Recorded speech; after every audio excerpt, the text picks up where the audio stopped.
అమరావతి ప్రజా రాజధాని అని దీనికి చట్టబద్దత కల్పిస్తే భవిష్యత్తులో ఎలాంటి ఇబ్బంది ఉండదన్నారు సీఎం చంద్రబాబు. శాతవాహనులు అమరావతి నుంచే పాలించారని, బ్రిటిష్ మ్యూజియంలోనూ అమరావతి గ్యాలరీ ఉందన్నారు.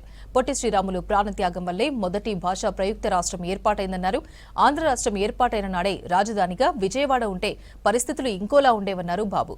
రాజధానిగా అమరావతికి చట్టబద్దత కల్పించాలని కేంద్రాన్ని కోరే తీర్మానంపై చర్చ సందర్భంగా ఈ వ్యాఖ్యలు చేశారు చంద్రబాబు. అమరావతి ప్రజా రాజధాని, దీన్ని చట్టబద్ధత కల్పిస్తే శాశ్వతంగా ఇబ్బంది ఉండదనే ఉద్దేశంతో కేంద్రానికి మనం పంపించడం, కేంద్రం కూడా ఒక అసెంబ్లీ తీర్మానం ఉంటే బాగుంటుందన్నప్పుడు ఈ ప్రత్యేకమైన సమావేశం పెట్టుకొని ఈరోజు మనం చర్చించాం. అధ్యక్ష, ఇక్కడికి వస్తే ఇది ఒక అరుదైన అనుభవం.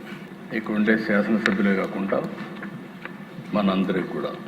అయితే ఓసారి పవన్ కళ్యాణ్ గారు మాట్లాడుతున్నప్పుడు కానీ మిగిలిన నాయకులు మాట్లాడినప్పుడు కూడా చాలాసార్లు నేను ఆవేశానికి కూడా గురయ్యాను, భావోద్వేగం కూడా కలిగే పరిస్థితి వచ్చింది.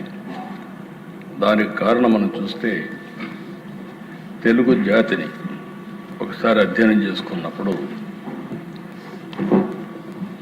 ఈ జాతి వైభవం ఒకసారి చూస్తే అధ్యక్ష, క్రీస్తు పూర్వం 2020 అప్పట్లోనే శాతవాహనులు జైత్యయాత్ర చేశారు. కృష్ణా గోదావరి ప్రాంతాలను ఏకం చేసి పాలించిన రాజులు శాతవాహనులు.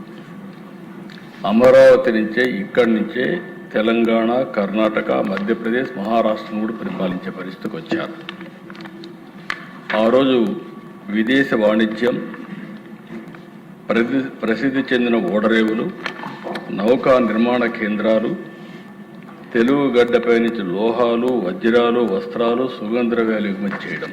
ఇటీవల నేను బ్రిటిష్ మ్యూజియంకు పోయాను 15-16 ప్రాంతంలో. అక్కడ అమరావతి గ్యాలరీ ఉంది. ఇక్కడ మనకు అమరావతి గురించి తెలియదు, కానీ అప్పట్లో జరిగిన డెవలప్మెంట్స్ అన్నీ బ్రిటిష్ మ్యూజియంలో భద్రపరిచారు. అది చూసినప్పుడు ఆశ్చర్యం వేస్తుంది. అంత ప్రాచీన వైభవం ఉన్నటువంటి చరిత్ర, ఘన చరిత్ర ఈ అమరావతి. ఆ తర్వాత దశ కాకతీయుల విషయం కూడా చెప్పారు. అది కూడా మనం చూస్తే ఆలయాలు, ఆర్కిటెక్చర్, అడ్మినిస్ట్రేషన్. అయితే వరంగల్ రాజధానిగా చేసుకుని పరిపాలించిన ఈ ప్రాంతం అంతా కూడా తెలుగువారు పరిపాలించిన